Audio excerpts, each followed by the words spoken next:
सभी गुरु भाई गुरु बहन शांति का योगदान बनाकर गुरु वंदना में साथ देने का प्रयास करेंगे।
हम सभी गुरु भाई गुरु बहन मिलकर गुरु महेश्वर शिव के चरणों में ध्यान लगाकर गुरु वंदना करने का प्रयास हुआ।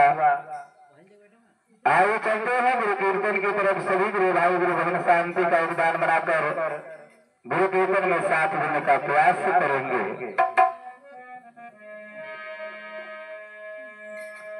हरे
अरे